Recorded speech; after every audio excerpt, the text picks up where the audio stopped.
Hi friends, big boss Tamil season 9 day 61. இன்னைக்கு வந்து கண்ணை கட்டி காட்டில் விட்ட மாதிரி தான் ஒரு எடிட்டிங் டீம் வந்து எடிட் பண்ணி நமக்கு 1 ஹவர் எபிசோட் கொடுத்துருக்காங்க. அந்த 1 ஹவர் எபிசோடில் என்ன நடந்ததுன்னா, மார்னிங் டாஸ்க் நடந்தது. மார்னிங் டாஸ்கில் வந்து யார் வந்து வின்னராக இருப்பா, சேது சாரோட மேடையில் இருப்பா அப்படின்னா எல்லாரும் அவங்கள சூஸ் பண்ணிட்டாங்க. ஃபர்ஸ்ட்டு ஒன்று வந்து செல்ஃப் நாமினேட் பண்ணிட்டாங்க. இன்னொன்று வந்து பக்கத்தில் மெஜாரிட்டி வந்து சொன்னது வந்து விக்ரம், பாரு, அப்புறம் கானா இப்படி தான் சொன்னாங்க.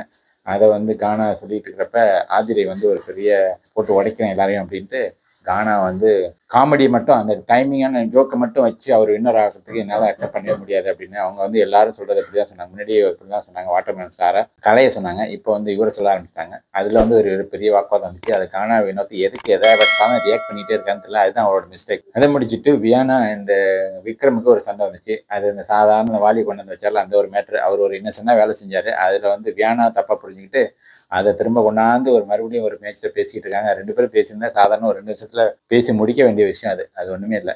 அதை முடிஞ்சிட்டு இந்த நம்ம முக்கோண காதல் அதில் வந்து சண்டை நடந்துகிட்டே தான் இருக்கு டெய்லி. இதை வச்சு எத்தனை நாள் தான் ஓட்ட போறாங்கன்னு தெரியல. இந்த பிக் பாஸ் இந்த முக்கோண காதல் கதையை வச்சு பாரு, காமு, அரோரா இல்லாட்டி காமு, அரோரா இவங்க 2 பேரும் சண்டை போட்டுக்கிறாங்க, சேர்ந்துக்கிறாங்க, சண்டை போட்டுக்கிறாங்க, சேர்ந்துக்கிறாங்க. அப்புறம் மறுபடியும் ஒன்றா உட்காந்துருக்காங்க. அந்த சைடு பாரு சண்டை போட்டுக்கிறாங்க. இதை ஜாடையா இதே தான் நடந்து. அப்புறம் வந்து best and worst performer choose பண்ணோம் அப்படின்னால அதில் வந்து 6 பெஸ்ட் பெர்ஃபார்மர் சூஸ் பண்ணுவோம். 6 பெஸ்ட் பெர்ஃபார்மர் யார் அப்படின்னா எல்லாம் பேசி இந்த வீக்கில் ஃபுல்லாக நடந்த இன்சிடென்ட் வச்சு அப்படின்னு தான் சொன்னார். நான் வந்து கேரக்டர் மட்டும் வச்சு அப்படின்னு பிக் பாஸ் சொல்லவே இல்லை. அப்படி பார்க்குறப்ப Vikram, Prajin, Sandra, Ghani, Arora and Sabari போனாங்க. இதில் வந்து சபரியும் அரோராவும் எங்கேருந்து வந்தாங்க நமக்கு புரியவே இல்லை. அது எப்படி வந்தாங்க அப்படின்ட்டு சாண்ட்ரா பண்ணிக்கலாம் அந்த டீமில்.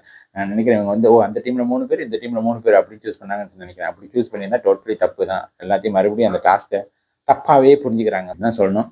அப்புறம் அதில் வந்து திவ்யாவுக்கு சாட்டிஸ்ஃபேக்ஷன் இல்லை. நான் வந்து பெஸ்ட்டாக பண்ணினேன் அப்படின்னு அவங்க பண்ணுறாங்க.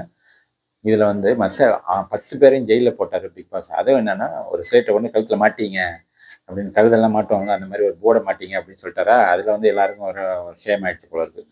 அதில் எங்கே என்னென்னமோ ரீசன் எழுதுனாங்க. அவங்க ஒன்று ஒருத்தர் ரீசன் எழுதிட்டுறாங்க. அதில் போய் 10 பேர் உள்ளே போயிட்டப்ப வந்து பேசி அதுலேருந்து ஒவ்வொருத்தராக வெளியில் வரலாம் அப்படின்னு சொன்னப்ப கடைசி அப்படி ஒரு ஒவ்வொருத்தராக கடைசியாக 2 பேர் வந்துட்டு கடைசியாக உள்ளது வந்து ஆதிரை, திவ்யா அண்ட் 2 பேர் தான் உள்ளே இருந்தாங்க கடைசியாக.